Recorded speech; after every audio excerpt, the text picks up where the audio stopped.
They said the fire was an accident. The HOA said my house violated rules. But I watched it burn. And she was standing there, calm, smiling, already writing fines. This HOA Karen had been targeting me for months. Threats. Notices. Final warnings. Then one night, everything I owned went up in flames. No witnesses. No HOA camera footage. And a very convenient explanation. I thought I'd lost everything. Until 1 week later, she walked into a courtroom, confident, untouchable, and realized the person deciding her fate was the same man whose home she destroyed. Stay with me, because this is where her secret falls apart. And karma finally takes a seat in court. I used to think my house was the safest place in the world. It wasn't fancy. It wasn't huge. But it was mine.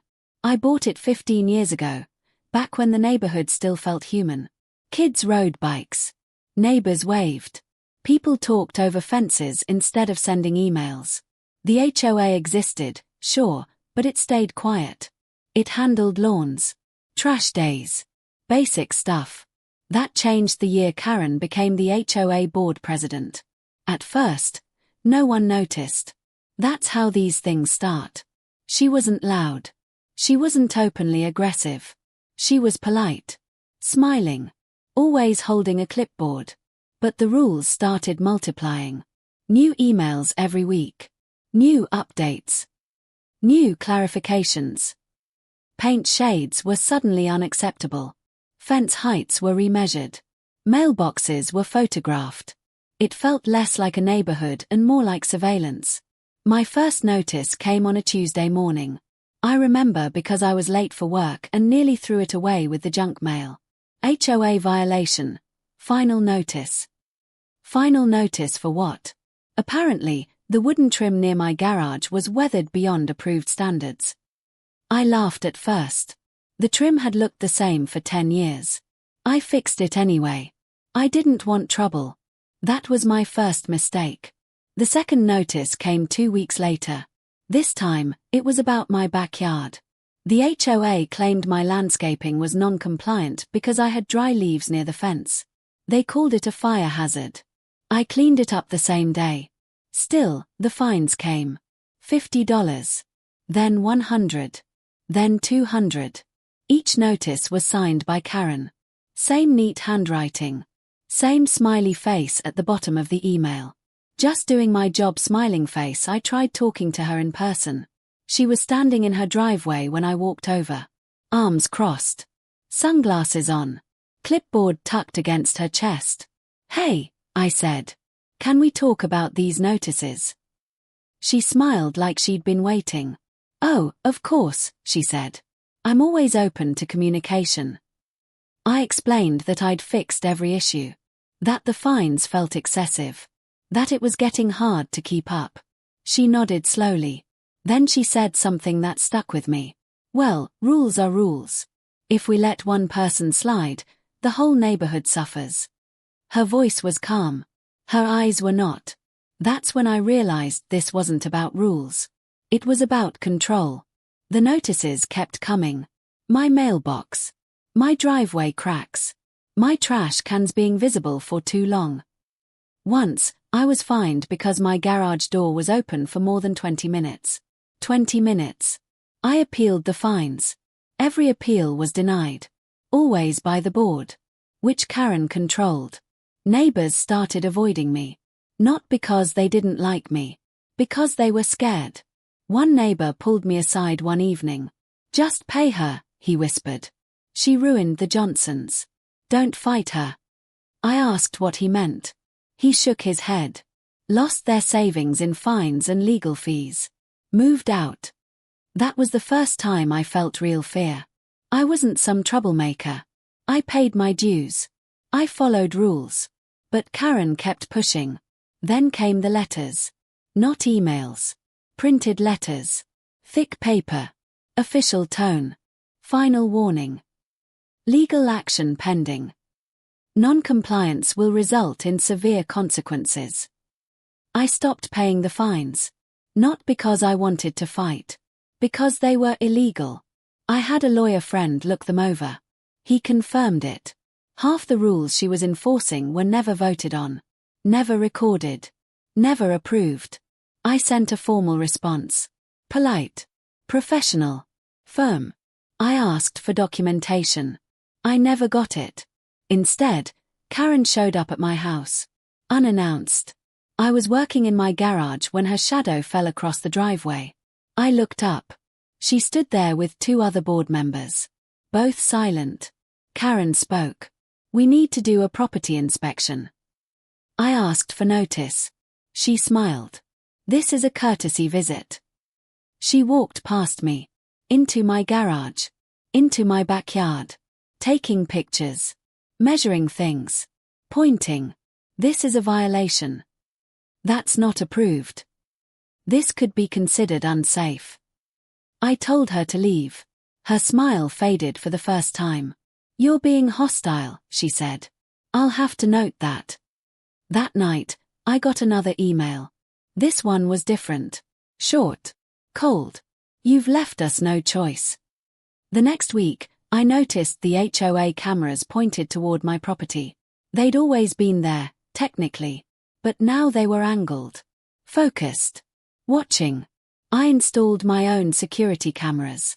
2 days later, I got a notice saying private cameras facing community areas were prohibited.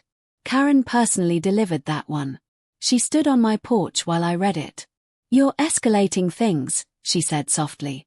I looked at her. No, I said. You are. Her eyes hardened. Be careful, she said. Things can happen when rules are ignored. I didn't sleep well that night. Or the next. Small things started happening. My trash bins knocked over. My gate left open. Leaves dumped near my fence. I cleaned them every time. Then came the fire warning. A printed notice taped to my door. Accumulated dry materials present a fire risk. There were no dry materials. I called the HOA office. No answer. I emailed. No reply. I took photos. Documented everything. Something felt wrong. Very wrong. The night before the fire, I smelled smoke. Just for a second. I stepped outside. Nothing. I told myself I was paranoid. That's what they want you to feel. Small. Uncertain. Questioning yourself. I locked my doors. Checked my cameras. Went to bed. At 2:14 a.m., my smoke alarm screamed. And in that moment, everything I thought I knew about safety, rules, and power disappeared.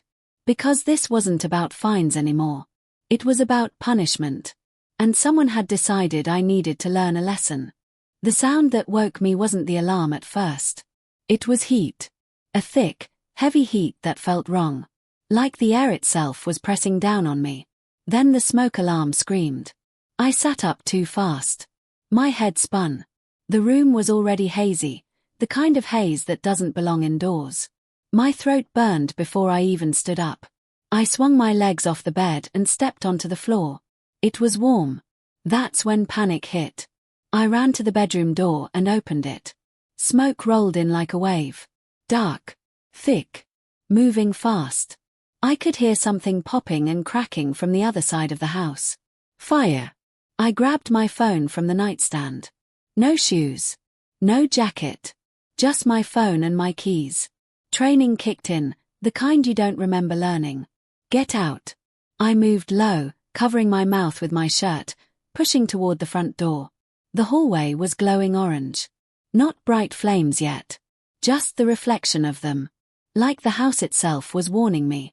When I reached the living room, I saw it. Fire climbing the wall near the garage door. It wasn't spreading naturally. It was focused. Intentional. I yanked the front door open and stumbled outside into the cold night air. I coughed so hard I dropped to my knees on the porch. My lungs burned. My eyes streamed. Behind me, my house roared. Not crackled. Not flickered. Roared. Someone across the street was already shouting. Another neighbor had come outside. Someone else was on the phone with emergency services. I stood there barefoot, shaking, watching flames crawl up the side of the house I'd lived in for 15 years. Everything I owned was inside. Photos. Documents. Furniture I'd built with my own hands. Gone. The fire trucks arrived fast. Red lights flashing against the smoke. Firefighters moved with urgency, pulling hoses, shouting commands I couldn't hear over the noise. One of them grabbed me by the shoulders. "Anyone else inside?" "No," I said. My voice barely worked. "Just me." They pushed me farther back as the fire spread into the attic. The roof groaned, a deep, painful sound. Then part of it collapsed inward. I remember thinking how quiet it felt inside my head. No thoughts. Just disbelief. I saw her then. Karen. She stood near the sidewalk, wrapped in a robe, phone in her hand. Perfectly composed. Not panicked. Not crying. Just watching. Our eyes met. She didn't look surprised. She gave a small nod. Almost polite. That's when my stomach dropped. This wasn't an accident. I could feel it. The firefighters worked for hours. By the time the sun started to rise, my house was a blackened shell. Smoke drifted upward like a final breath. A fire marshal approached me as they finished securing the area. "Do you know how it started?" he asked. I shook my head. He didn't look convinced. "There were signs of an accelerant near the garage," he said carefully. "We'll need to investigate." Accelerant. The word echoed in my head. Karen was gone by then. I spent the morning sitting on the curb, wrapped in a borrowed blanket, answering questions. Police. Fire department. Insurance. Everyone wanted facts. I gave them everything. The HOA notices. The warnings. The photos. The emails. I told them about Karen. They nodded. Took notes. Made no promises. By noon, the HOA sent an email. Not to me. To the entire neighborhood. Early this morning, a tragic fire occurred at a residence due to non-compliant fire safety conditions. We extend our thoughts and remind all residents to follow HOA regulations. I read it 3 times. Non-compliant fire safety conditions. I forwarded it to the investigator. My insurance adjuster arrived that afternoon. He walked through the remains slowly, stepping carefully, taking photos. "This fire didn't spread naturally," he said quietly. "It started low. And fast." I asked him what that meant. He met my eyes. "It means someone helped it." That night, I slept on a friend's couch. I stared at the ceiling until morning. Every time I closed my eyes, I saw flames climbing the walls. The next day, Karen showed up again. This time, she brought paperwork. She knocked on my friend's door like nothing had happened. "I just wanted to check on you," she said, handing me an envelope. "And provide documentation." Inside were notices. Fines. Thousands of dollars. For fire-related violations. For emergency response disruption. For failure to maintain property safety. I laughed. I couldn't help it. "You burned my house down," I said. Her smile tightened. "That's a serious accusation," she replied. "And very inappropriate." I told her to leave. She did. But not before saying one thing. This didn't have to get ugly. That sentence stayed with me. The investigators came back 2 days later. They asked about my security cameras. I told them. They checked the footage. The footage from my cameras showed someone near my garage that night. A figure. Hooded. Moving calmly. The timestamp was clear. But the HOA cameras. They had malfunctioned. All of them. At the same time. The investigator didn't hide his reaction. "That's convenient," he said. I asked him if he thought it would go anywhere. He paused. "It depends on how much pressure there is to keep digging." I understood what he meant. HOAs have lawyers. Money. Influence. I stayed quiet publicly. No social media. No accusations. I let them underestimate me. Karen continued sending emails. Legal threats. Lien warnings. Foreclosure language. On a house that no longer existed. Then, 1 week after the fire, I received a summons. Not as a homeowner. As a judge. Temporary assignment. Civil and criminal docket. Different county. One name on the schedule caught my eye. Karen. Charged with trespassing. Evidence tampering. Insurance fraud. Then a second file. Arson. I closed the folder slowly. I sat back in my chair. For the first time since the fire, I felt something other than loss. Clarity. She thought power lived in rules and fines. She thought she could burn someone's life down and walk away. She had no idea where she was about to walk next. And she definitely didn't know who would be waiting when she did. After the fire, life felt like it had slowed down, even as everything around me was chaotic. I was staying at a friend's house, my belongings reduced to what fit in a few bags, my mind consumed by the flames, the smell of smoke, and one name, Karen. I knew that if there was any chance for justice, it would come down to evidence. Every email, every notice, every photo, every camera clip, I had to organize it. And I had a secret weapon. I was a judge, temporarily assigned to another county.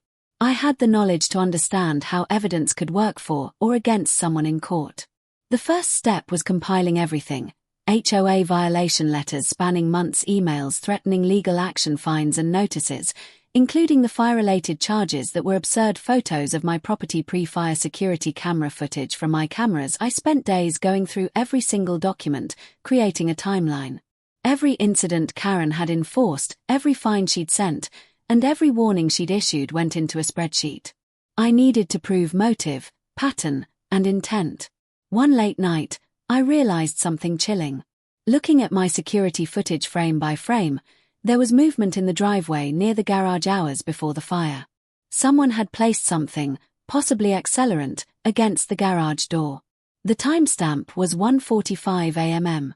That was not random. Someone had planned this. I printed out still frames and highlighted every detail. My goal was clear. When the courtroom doors opened, there would be no doubt. The next step was confirming the accelerant. The fire marshal sent a detailed report. It confirmed that the fire did not start naturally. Accelerant had been used, and its pattern indicated a deliberate ignition near the garage. I read the report 3 times. My stomach churned. Karen had the perfect opportunity. She knew the house was my target. The HOA had been escalating fines, sending warnings, and now this. But here's the thing about power and arrogance. People who think they're untouchable leave traces. Her signature was everywhere. Emails, notices, approvals. But more importantly, she had a pattern. Escalation followed by intimidation. Threats followed by friendly reminders. Documentation of fines that were never legally approved. The investigators noted this too. Then came the most important discovery. A contractor who had previously worked with Karen had recently done some maintenance on her property. When questioned, he revealed that Karen had asked him to bring flammable materials to the neighborhood, disguised as routine yard work. He had been scared of retaliation and initially stayed quiet, but once charges were filed, he confirmed everything. This was huge. It tied her directly to intent. Not just negligence. Not just HOA harassment. Intentional destruction. By now, I felt a strange calm. The fire had destroyed my house, yes, but the plan I had to bring justice was forming perfectly. The pieces were falling into place. I spent the next week preparing for the courtroom. I reviewed every procedural step I could take. I studied possible defenses she might try. Karen had always loved rules. Ironically, she was about to learn that rules could also trap her. I also made personal preparations. I didn't want emotion to cloud the process. I needed to walk into that courtroom clear-headed. I rehearsed, visualized, and ensured my narrative was seamless. Every fact, every date, every proof of pattern and motive was ready. The night before the hearing, I barely slept. But it wasn't fear. It was anticipation. I felt the weight of months of harassment, fear, and fire finally coming to a moment where truth would confront arrogance. I thought about Karen. She thought she could intimidate, manipulate, and destroy. She thought she could control everyone with rules and fines. She didn't know I had the power of law on my side. Not the HOA law, but actual justice. The next morning, I dressed sharply. Simple, professional. I wanted no distraction, no unnecessary flair. I carried a folder with all the evidence, organized meticulously. As I drove to the courthouse, my mind went through the timeline again. I imagined the opening statements. I imagined her reaction. Would she smirk? Would she try to charm the judge or jury? Would she realize that for once, her plan was completely transparent? I walked through the courthouse doors. The smell of polished wood, paper, and faint coffee hit me. I found the courtroom and took a seat, quietly reviewing my notes. The room slowly filled. Then I saw her. Karen. She walked in like she owned the place. Straight posture. Calm demeanor. Clipboard in hand, as if she were about to give instructions instead of facing charges. The arrogance was almost tangible. I could feel it radiating across the courtroom. She sat, waiting for the proceedings to start, clearly expecting some loophole or favor to save her. I looked down at my folder, then at her. The scales were about to tip.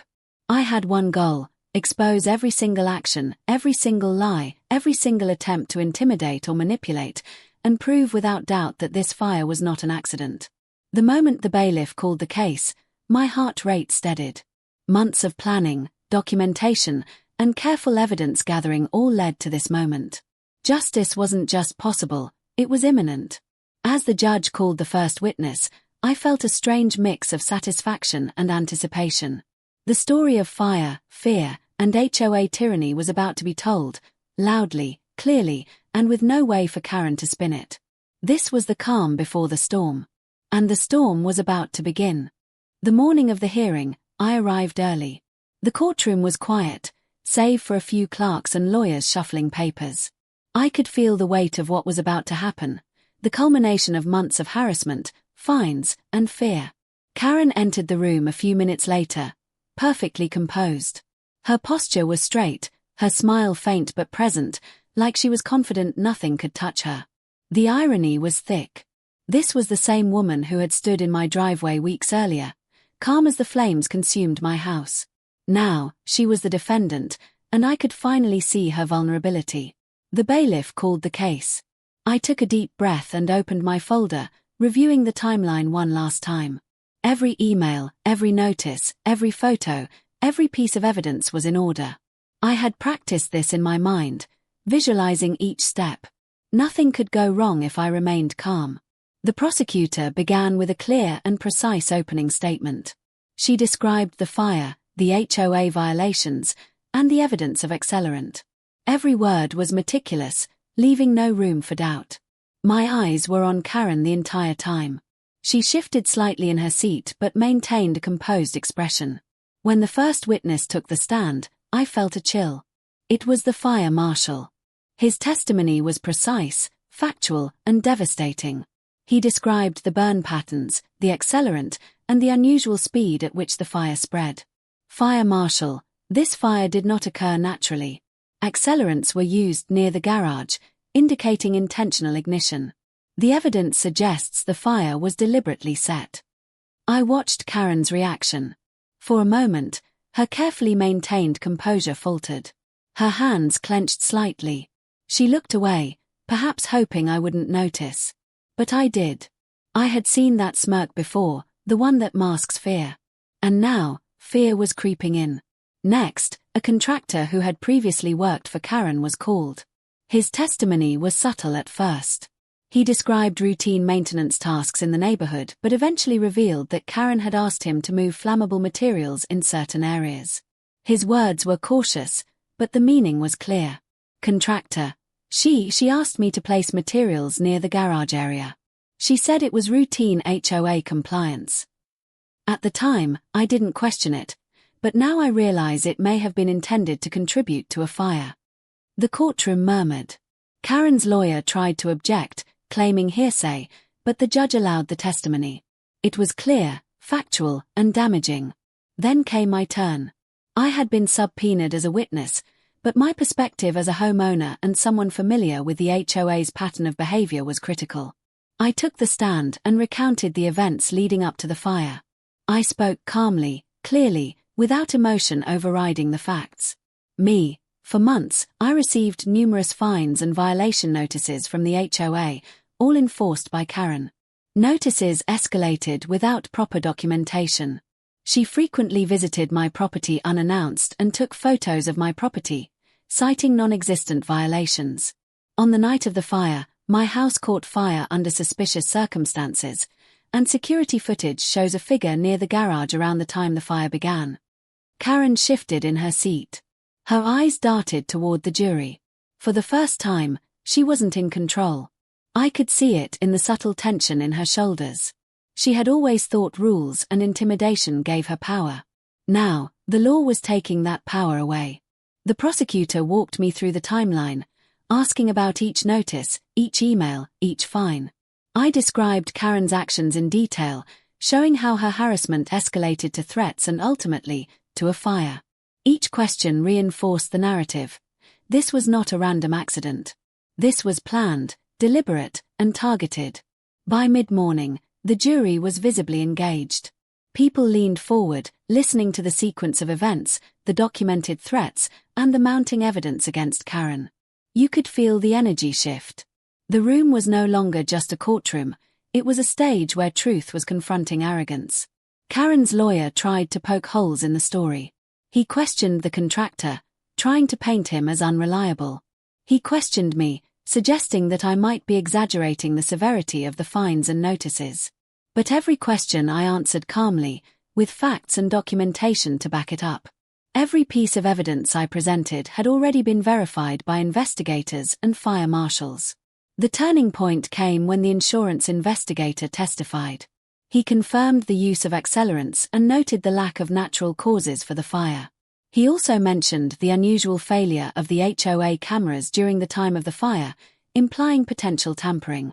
Insurance investigator, all standard safety and security measures were bypassed or compromised. Evidence indicates intentional tampering or obstruction. This fire was not accidental. Karen's face paled slightly. Her lips pressed into a thin line. That faint smirk was gone. For the first time, the consequences of her actions were tangible. After a brief recess, the courtroom reconvened. The prosecutor presented the emails and HOA notices, each time-stamped and organized to show escalation. The pattern was undeniable: repeated harassment, threats, and illegal fines leading up to the fire. Karen's defense tried one final tactic: claiming coincidence, claiming an accident, claiming negligence on the HOA's part. But the combination of witness testimony, security footage, fire marshal evidence, and documented emails left no room for doubt. As the day drew to a close, the jury was asked to consider the evidence carefully. Karen sat quietly, rigid, her eyes occasionally darting to the floor or the ceiling, as if searching for a way out. She realized that the world she had controlled with intimidation and rules was crumbling around her. I left the courtroom that evening, exhausted but focused. This was only the beginning of the battle. The next days would involve cross-examinations, final statements, and ultimately, the verdict. But one thing was certain: the story was no longer mine alone. The evidence, the witnesses, and the truth were all aligned against her. And Karen finally understood that power without accountability is fragile. The second day of the trial was when the cracks really started to show. The courtroom was tense, silent except for the occasional shuffle of papers or the tap of a gavel. Karen arrived on time, meticulously dressed, her hair perfect, her posture stiff. She tried to radiate calm, but it was like paper against fire, thin and fragile. The prosecutor opened with a review of the first day, recapping evidence, the fire marshal's report, the contractor's testimony, and the emails and notices I had presented. The goal was clear: to remind the jury of the pattern, the escalation, and the deliberate nature of the fire. Then came the first real test for Karen: her own records. The prosecutor requested copies of her correspondence regarding the HOA and specifically any communications around the week of the fire. Karen's lawyer hesitated but complied. The files revealed inconsistencies. Some emails were dated incorrectly. Some notices referenced rules that didn't exist. Some attachments that she claimed were official HOA records were actually created after the fire occurred. I watched as her calm mask slipped slightly. Her fingers trembled when she reached for a folder, and her jaw tightened. Even her lawyer noticed. He whispered under his breath, trying to calm her. Next, the prosecutor called the fire marshal back to the stand for a more detailed explanation of the accelerant. He described the chemical analysis and the burn patterns in simple, precise terms. Fire marshal, the accelerant was applied deliberately, concentrated near the garage. The ignition points indicate intentional placement. This is not consistent with an accidental fire, nor with common household negligence. There is a high probability this fire was intentionally set. The words hit the room like a hammer. I could feel tension ripple through the jury. Karen's face was pale now, her previously confident expression cracking. She shifted uncomfortably in her seat.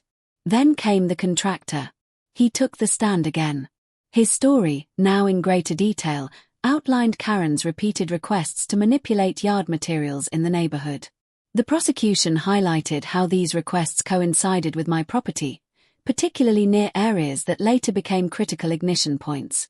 Contractor, she instructed me to move highly flammable mulch and materials near the garage area. At the time, I didn't think anything of it, but I now understand that those materials could have been used to start a fire. Karen's lawyer objected, claiming the contractor was not a direct witness to the fire itself. The judge overruled, noting the testimony's relevance in establishing intent and opportunity. Karen looked around the room, her eyes briefly meeting mine. For a fleeting moment, there was fear in them. Not anger, not defiance, fear. She knew she had left a trail. She had underestimated how far her arrogance would carry her. The next witness was crucial, the insurance investigator. He was brought back to clarify the unusual circumstances surrounding the HOA's cameras. Insurance investigator, all security cameras controlled by the HOA failed or malfunctioned simultaneously during the fire. The probability of a natural malfunction affecting all units at the same moment is extremely low. This indicates potential tampering or obstruction of evidence. The courtroom murmured. Karen's lawyer tried to redirect, suggesting the cameras had simply malfunctioned, but the jury could see the pattern. Combined with the contractor's testimony and the fire marshal's report, it painted a clear picture. Karen's involvement was more than circumstantial. Then came the emails, the digital evidence. I had meticulously organized them into a timeline. The prosecution presented each one on the projector: notices, fines, and direct messages from Karen to me. Some were aggressive, others passive-aggressive, but all followed a pattern of harassment. Prosecutor: here, we see repeated notices, delivered without legal basis. Here, threats are made under the guise of community rules. And here, we see communication coinciding with the timing of the fire. This pattern establishes intent and a motive for the deliberate destruction of property. The jury leaned forward, captivated. Karen's hands clutched her folder tightly. Her fingers were white. The room, once quiet, was now charged with tension. Finally, the judge allowed a brief cross-examination. Karen's lawyer tried to discredit me, suggesting bias. That I was exaggerating the severity of the fines. That I had motive as a temporary judge to overstate her actions. I remained calm, factual, and unemotional. Me. All emails and notices are dated. All violations are documented. My security footage captured suspicious activity the night of the fire. My actions are supported by verified evidence and professional investigation reports. There is no exaggeration. There is no bias. Only facts. Karen's eyes flicked down. She realized, finally, that her usual tactics, intimidation, charm, manipulation, would not work here. The law was impartial. Evidence doesn't lie. And her trail was undeniable. By the end of the day, her secret was starting to crumble. Witnesses had spoken. Digital records were presented. For the first time, the room saw Karen not as the HOA enforcer, but as a person accountable for her actions. I left the courtroom that evening with a cautious optimism. There were still more witnesses, more evidence, and crucially, the closing arguments. But one thing was clear: the narrative was no longer hers to control. The arrogance that had fueled her harassment, the smugness she wore like armor, was eroding.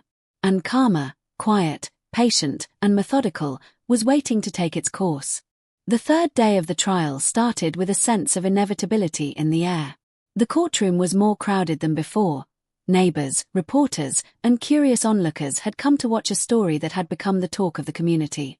But I stayed focused. My eyes were on Karen, my folder of evidence in my lap, and the next set of witnesses ready to speak. The prosecutor began by calling a forensic expert who had analyzed the remnants of the fire. This was one of the most critical pieces of evidence. The expert explained, in clear and precise terms, the chemical analysis of the accelerant and the way it had been applied. Forensic expert: the burn pattern indicates that a flammable substance was used in multiple locations around the garage. The speed and intensity of the fire suggest deliberate ignition rather than an accidental cause. The residue is consistent with commercially available accelerants, not household chemicals. The jury absorbed every word. Karen's face changed subtly, her confidence waning. She fiddled with her hands, twisting them together as she tried to maintain composure. Next, the contractor returned to the stand. This time, he provided additional context, explaining how Karen had systematically monitored my property, issued fines, and given instructions to manipulate materials around the house. The prosecution tied his testimony to the forensic analysis, showing a direct line between her actions and the fire. Contractor: she asked me to move mulch and debris close to the garage. She said it was for HOA compliance, but now I understand that those materials could be easily ignited. At the time, I didn't realize the potential danger. Karen's lawyer objected, but the judge allowed the testimony, emphasizing its relevance in establishing intent. The atmosphere in the courtroom shifted. Karen's posture stiffened. Her eyes darted around the room, landing on the jury, then me, then the judge. It was clear she was realizing the gravity of her situation. Then came perhaps the most damaging testimony: an HOA board member who had resigned in protest months earlier. He had witnessed Karen issuing excessive fines, threatening residents, and instructing others to enforce rules beyond legal boundaries. His testimony provided a broader context, showing a pattern of behavior that went beyond me. Former HOA board member, Karen consistently enforced rules selectively. She targeted certain homeowners while ignoring violations from others. It was about control, not compliance.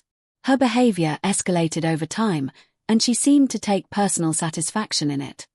Karen's smirk was gone now. The jury could see her as she really was, a person who had abused her position of authority. The prosecutor then introduced emails she had sent to other board members, where she had expressed frustration with me. In one, she wrote, "If he doesn't comply, I'll make sure he regrets it. No one defies me without consequences." The email was dated just days before the fire. The connection was unmistakable. Karen's lawyer attempted to downplay it, saying it was just typical workplace frustration, but the damage was done. The jury could see motive, opportunity, and premeditation forming a clear picture. I watched Karen closely. Her hands shook slightly as she held her folder. She had been meticulous, controlling, and calculated for months, but the courtroom stripped her of that armor. She was exposed. Next, the prosecution called me back to the stand to clarify certain points. I walked them through the security footage, pointing out the figure near my garage before the fire started. I explained the timeline, the notices, and the pattern of harassment. Every word was factual, calm, and measured. The pattern is clear. Months of harassment, constant monitoring, and the timing of the fire point to deliberate action. This was not an accident, and the evidence supports that conclusion. Karen's reaction was subtle but telling. She looked down, lips pressed together, avoiding eye contact. I could see the realization setting in. She had overestimated her control and underestimated the law. By mid-afternoon, the prosecution rested, and the courtroom waited for Karen's defense to respond. Her lawyer tried to argue accident, coincidence, and negligence, but the weight of evidence was overwhelming. The emails, witnesses, and forensic reports left very little room for doubt. Karen herself was called to testify. She appeared calm at first, but as she answered questions, her confidence began to erode. When asked about the fire, she hesitated, choosing her words carefully. Every time she deflected, the prosecutor pressed with documentation, showing inconsistencies between her statements and the emails she had sent. Prosecutor, you claimed in your emails that the fire was an accident. Yet these communications suggest you anticipated consequences and expressed frustration towards the homeowner. Can you explain this discrepancy? Karen faltered. Her voice quivered slightly.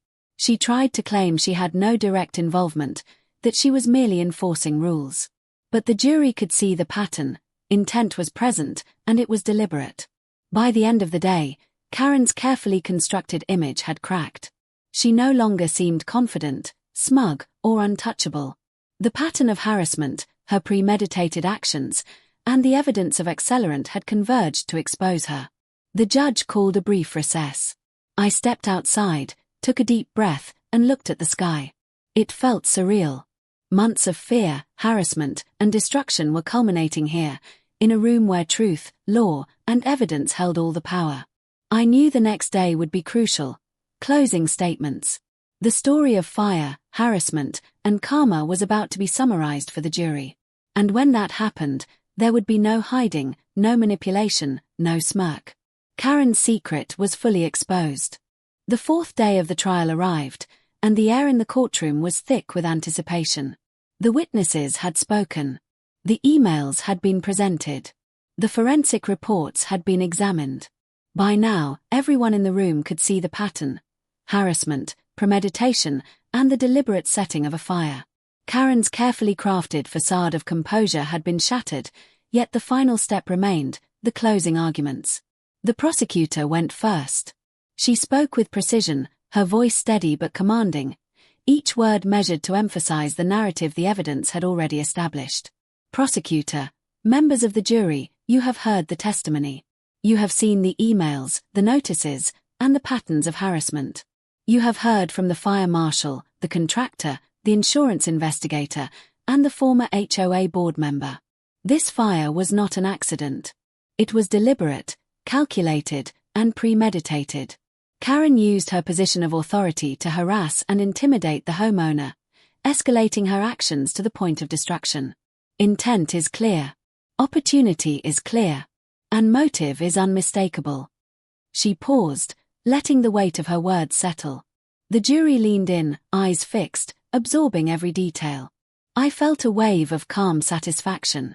Every fact, every document, every witness had been meticulously prepared, and now the story was being told clearly and convincingly. Then it was Karen's turn. Her lawyer tried to redirect the narrative, painting her as a victim of circumstance, claiming negligence rather than intent. She spoke with a quiet, rehearsed tone, attempting to evoke sympathy, but it lacked the force and credibility of the prosecution's argument. Karen's lawyer: ladies and gentlemen of the jury, this was a tragic incident. Accidents happen. Miscommunication occurs. My client did not set out to harm anyone or destroy property. Any correspondence or fines were part of routine HOA operations. We ask that you consider the totality of circumstances and recognize that this was not intentional. Karen herself attempted to speak. She looked around the courtroom, glancing nervously at the jury, then at me. Karen, I did not set the fire. I was enforcing rules. I was following procedures. I never intended anyone to be hurt, and I had no involvement in the fire. Her words were calm, but the cracks in her delivery were obvious. The jury could sense hesitation, the avoidance of eye contact, and the subtle tension in her voice. She was no longer in control. The room had shifted. The narrative was no longer hers. After her defense concluded, the prosecution delivered a final, emphatic statement. Prosecutor, this case is about accountability. It is about someone who used power and authority to control, intimidate, and ultimately destroy. The evidence is clear. The timeline is consistent. The motive is apparent. And the intent is undeniable. We ask you to deliver justice. The judge instructed the jury, providing clear guidance on evaluating evidence, intent, and responsibility. They retired to deliberate. Silence settled over the courtroom. Even Karen seemed tense, her usual poise replaced by uncertainty. Outside the courtroom, I stood quietly for a moment, reflecting on the journey that had brought me here. From harassment and intimidation to the destruction of my home, every moment had led to this pivotal point.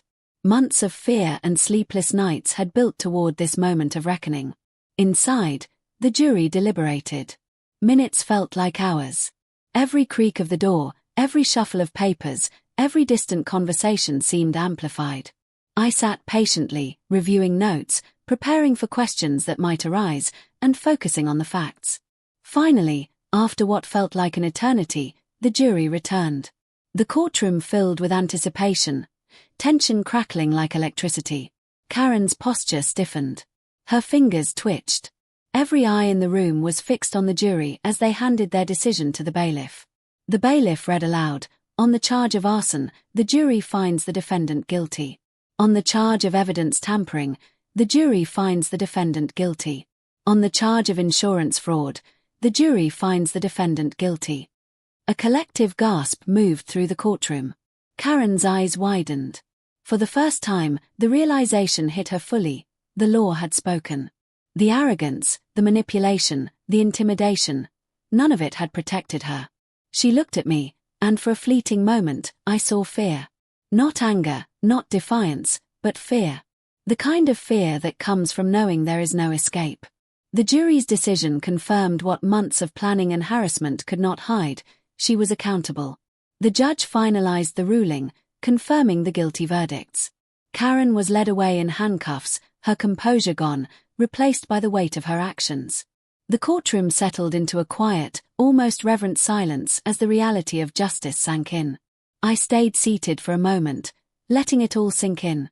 The fire had destroyed my home, my sense of security, and my peace of mind. But justice, long delayed, had been served. The person responsible for months of harassment and deliberate destruction had been held accountable.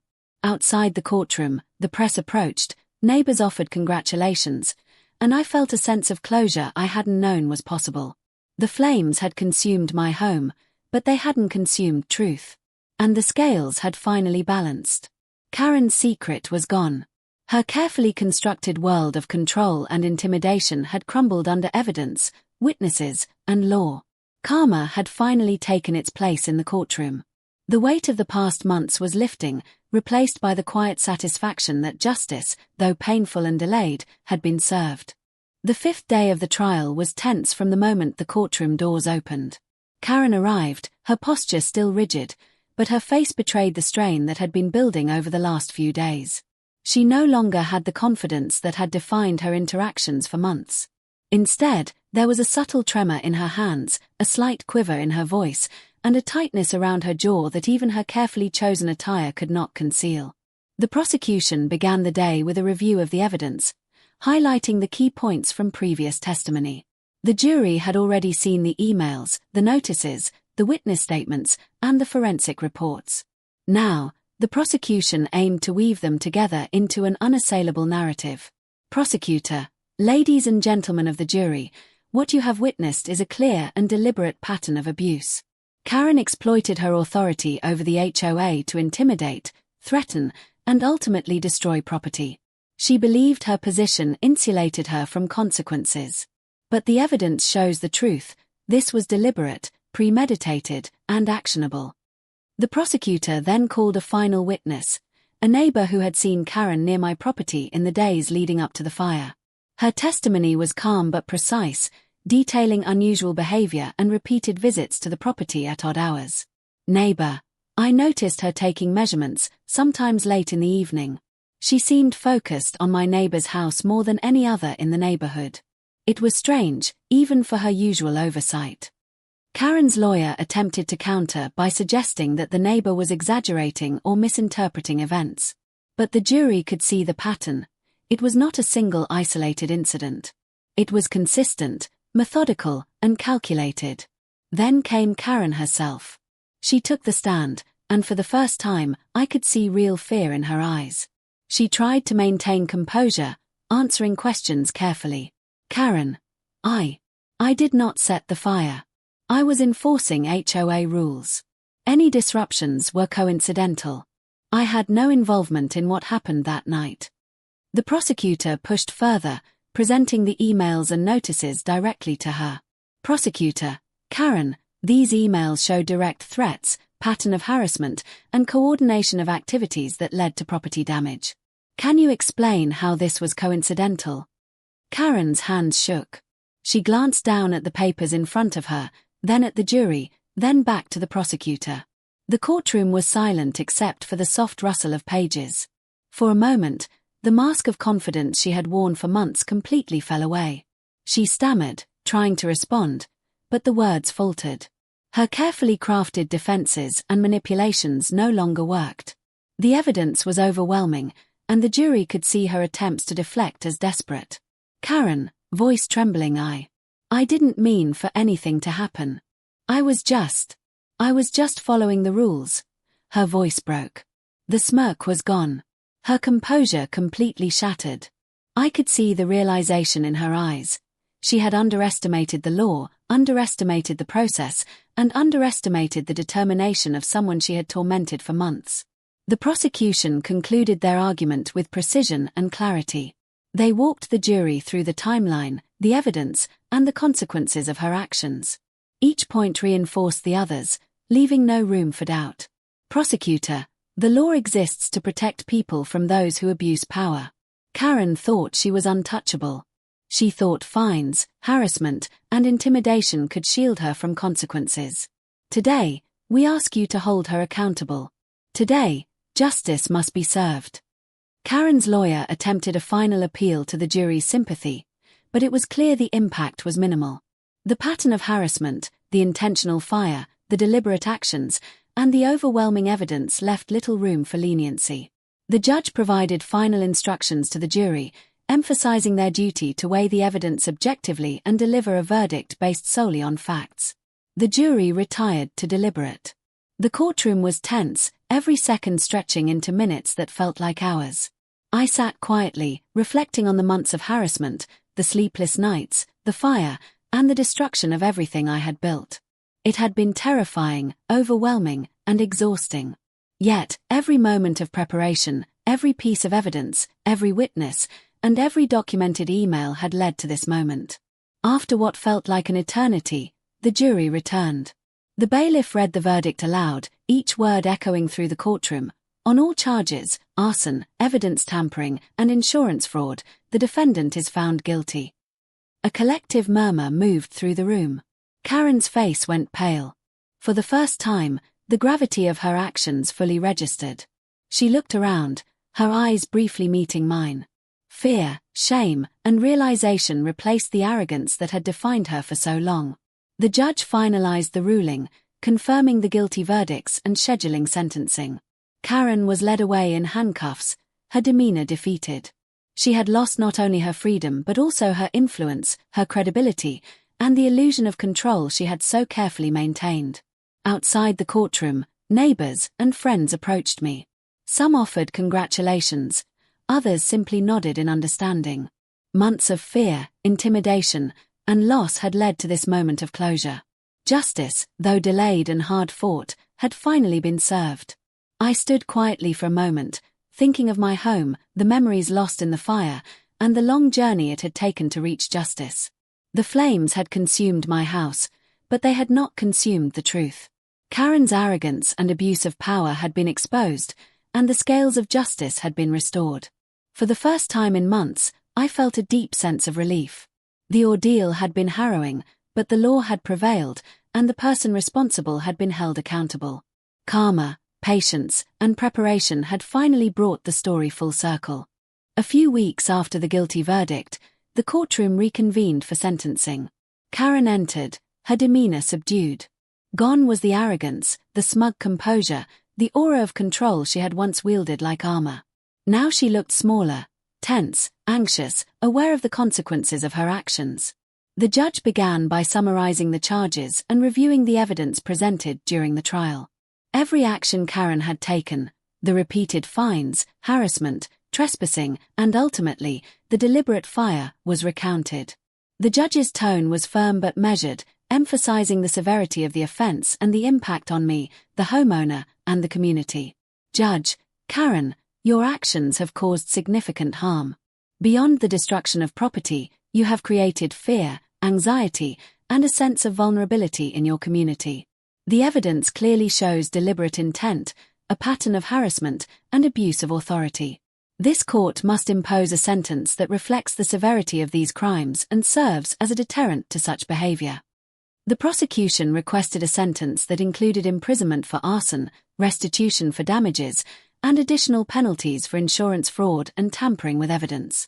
They highlighted the premeditated nature of the fire and the repeated abuse of HOA authority. Karen's defense attorney spoke briefly, requesting leniency and emphasizing her prior service on the HOA, attempting to portray her actions as mistakes rather than deliberate criminal behavior. The plea fell flat. The court and the jury had already seen the extensive evidence of calculated intent. Then, the judge addressed Karen directly. "Judge, considering the evidence, the testimonies, and the pattern of behavior, this court sentences you to a term of imprisonment for arson, restitution to the victim for the full extent of property damages, and fines for evidence tampering and insurance fraud. The severity of your actions warrants accountability and a clear message that abuse of power will not be tolerated." Karen's eyes widened slightly as the sentence was read. For the first time, the magnitude of her actions fully hit her. She glanced toward me, perhaps expecting resentment or anger, but instead, I simply nodded. I felt no joy in her punishment, only a deep sense of justice served. The fire, the intimidation, and the months of harassment had left scars, but the law had finally balanced the scales.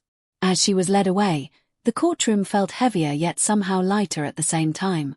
Heaviness from the memories of what had been destroyed, but lightness in knowing that the person responsible had been held fully accountable. Neighbors and friends surrounded me outside, offering support, congratulations, and encouragement. The ordeal had been long and painful, but justice had finally arrived. That evening, I walked past the charred remains of my home one last time. The blackened walls, the warped beams, and the empty spaces where memories once lived were a stark reminder of what had been lost.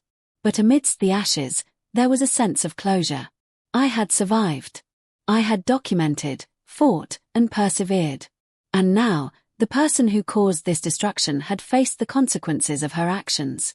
I began planning the rebuilding process. This time, I would take precautions, additional security systems, insurance coverage, and a more proactive approach to neighborhood disputes. But more importantly, I had regained my sense of agency. No longer would fear dictate my actions. No longer would intimidation silence me. The fire had taken much, but it had not taken my resolve. The months of preparation, documentation, and perseverance had culminated in justice. And the memory of Karen, once so powerful and untouchable, now served as a reminder that abuse of authority carries consequences. Rebuilding would be a challenge, but it was also a new beginning. Every brick laid, every beam set, would be a testament to resilience, determination, and the power of standing up against injustice. I finally understood something fundamental. Justice isn't about revenge. It's about accountability, truth, and the courage to face wrongdoing with evidence, preparation, and integrity. And that understanding brought a sense of peace I hadn't felt since the night my house burned. After the sentencing, life slowly began to return to a new rhythm. The chaos, fear, and tension that had consumed the past months gave way to a sense of purpose. Rebuilding my home, reclaiming my peace, and restoring a sense of normalcy. The first step was physical. I met with contractors, architects, and builders, going over plans for the new house. Every detail mattered: structural integrity, fire prevention measures, security systems, and insurance protocols. I wanted this home to be not just rebuilt, but fortified, a symbol of resilience after destruction. Each blueprint, each measurement, was a way to reclaim control over what had been taken from me. The community's support was overwhelming. Neighbors who had watched the events unfold reached out, offering help, resources, and encouragement. Some had witnessed Karen's harassment firsthand and were quietly relieved to see justice served. Their presence, whether in small gestures or large acts of support, reminded me that even in the darkest times, solidarity and human decency prevail. Emotionally, the journey was slower. The trauma of losing a home, of watching a lifetime's memories consumed by fire, lingered.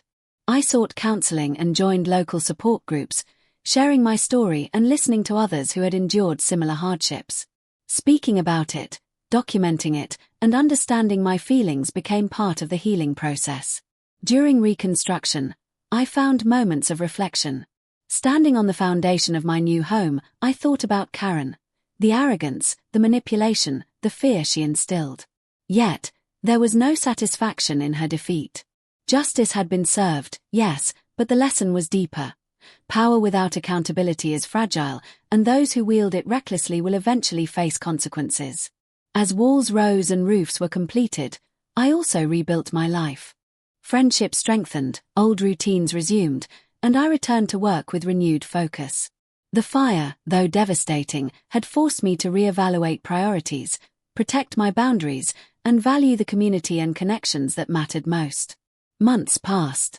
The house neared completion, each room a testament to resilience. I installed advanced security systems, ensuring that what had happened could never happen again.